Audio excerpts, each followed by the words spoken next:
if you can just let me know if you want to ask a question, please. And if anybody wants to get us underway, then you can absolutely go, sir. Okay, whatever else you can take up the game, you didn't have a great deal of though.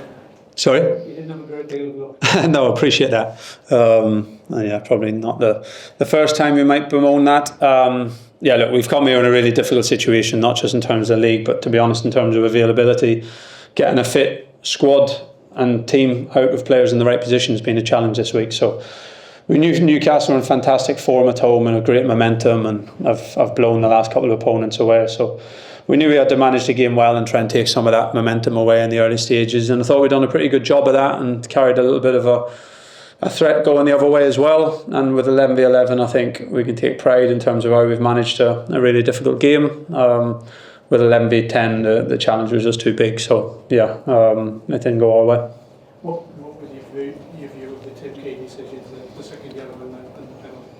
Yeah, I think just the first yellow was the key decision in my opinion, to be honest. Yeah, I think we're really frustrated with that one because, yeah, as I see it, at the time Ben Johnson's running through, takes a touch past the last man, he's running at pretty much full pelt with the ball. Dan Burns sticks his leg out, his foot and his knee across Ben.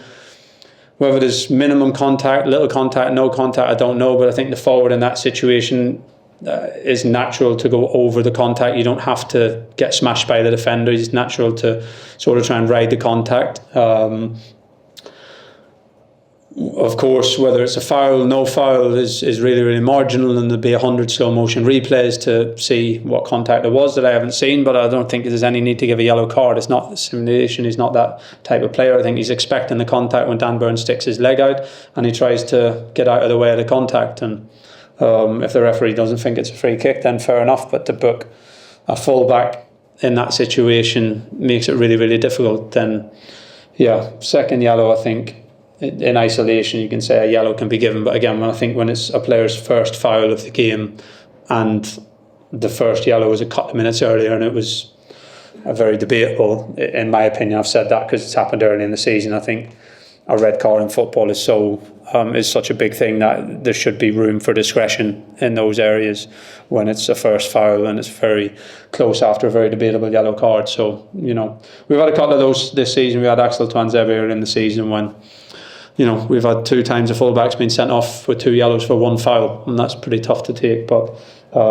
yeah, look, I think that had a big impact on the game today. To be honest, it was tough, and it was going to be tough. I think it had a big impact on the game today. But in terms of reflecting on the whole season and stuff like that, we're not gonna put it all or hide behind referees in any way. Okay. Is there anything? No, it's probably too soon to reflect on it all. But is there anything you would have done differently this season if you had your time again?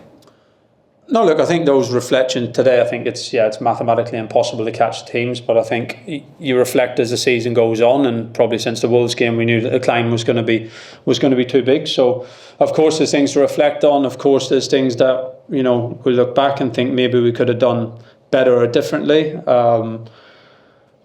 But we look back from a position where we've tried to do the right thing in a pretty unique jump coming from League One to the Premier League in 2 seasons. Hasn't been done in a very long time, and I'm not sure it'll be done in the way that we've done it again. So there isn't really a rule book for that. Already people know and can see that the jump from the Championship to League One has, or from the Championship to the Premier League has grown and has become really difficult, and we're in a pretty unique position in the summer. So we've tried to act in the best interests of the long-term, future of the club, while still giving us a chance to be competitive this year. I think we've been competitive for the most part. We couldn't have worked any harder, and we've tried to do the right things. So of course there's, I think, things that we look back on and think we've made good decisions and done the right things, and there's things we look back on we think maybe certain things didn't work out or we could have done a little bit differently. But I think those reflections, to be honest, are always going to be in detail best kept in-house. Yeah, of course. What were your emotions at the end? Fantastic backing from the travelling support that's been all season, but for that show of love and affection that they gave you and the team at the end, that must have been quite a lot.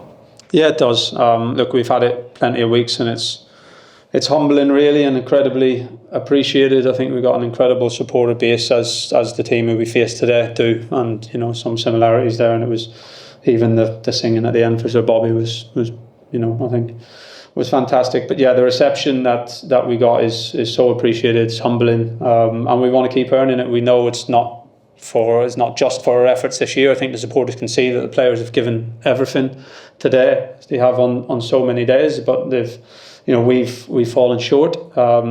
But I think they know that everyone's given everything, and I think they also know that the journey has been an incredible one, and this is now a step back. But if we stick together and do the right things, then it can still be a great springboard to push on again. So no, we really appreciate it. Stuart. Penalty for the opening goal. Kieran, on that? I've not pored over it. It looks like there's a touch, so it can be given. Yeah. Axel Tuanzebe, another one that's unavailable today. Is that an injury? Yeah, it's really just a follow-on from the injury that he had, and he's really pushed to be back as quick as he could. But he wasn't available today, and we got to protect him a little bit. And to be honest, Jens and Omari were here to support the group more than anything, not really at the point of being available either. So, we've had 13, 14 senior players really to pick from today, and not probably quite a spread of positions that can put everyone in their favourite slot. So it's been an incredible challenge. So we don't want to expect any well dones, but I think internally we need to know that we've tackled that game well in the first 30, 40 minutes or whatever it was with the challenge that we had, and the players need to know that that's how we have to keep going, and hopefully we can get bodies back, get some training in the group, because the last couple of weeks, to be honest, have just been trying to keep bodies fit and available and try and finish off strong and see if we can deliver one or two big performances before the end of the season. Thank you. Hiya. You would never describe relegation as a blip, but in your mind, you still think Ipswich are an upwardly mobile curve?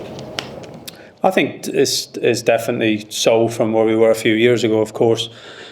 To establish in the Premier League after the two promotions this season would have been fantastic, and we've given it our best shot, but we're going to fall short. But I think in almost every aspect, to be honest, from work at the training ground, work at the stadium, staff infrastructure, people infrastructure, the squad,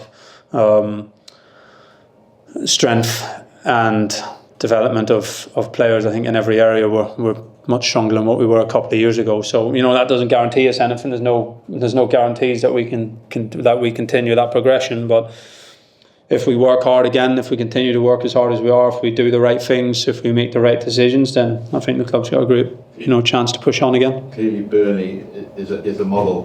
What makes you confident that you can be a Burnley-Sheffield United Leeds rather than a Newton when down the stroke?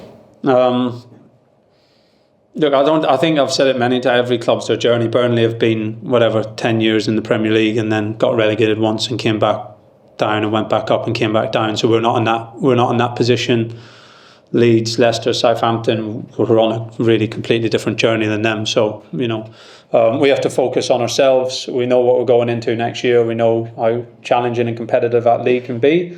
But we feel that we're in a strong position as a football club. So we just need to focus on ourselves and finish the season as strong as we can, work well over the summer, and then crack into the next challenge. We'll just finish with yourself, Phil. Yeah. He's just managing his previous injury really, and played a lot of minutes lately, and especially probably the double header we had against Wolves and Bournemouth, and what the boys put into that, I think has taken a toll on the group, to be honest. So he's had to be managed over the last few weeks, and today he wasn't quite able to turn it around, but he's so committed to the group and wanted to be available and wanted to be here, and maybe if there was a result on the line with 5 minutes to go, he would have put himself out there, but hopefully now he can, alongside a few others, recover well and get some training in over the next few weeks. Yeah. Yeah, frustrating for him. I thought he started well, to be honest. I think we spoke about it yesterday, and he obviously played against Kieran Trippier last year with Sunderland, and it was a big challenge. So he was really looking forward to the game, and I thought it was a good tussle. I thought they were both going at it, and Jack by him for a free kick, and I thought it was set to be a really good battle. So, really frustrated for him, but I think he's making some good progress in different areas, and he's going to be at the club for the long term, I think, and hopefully he can keep improving. Thank you, everyone. Cheers, guys. Thank you.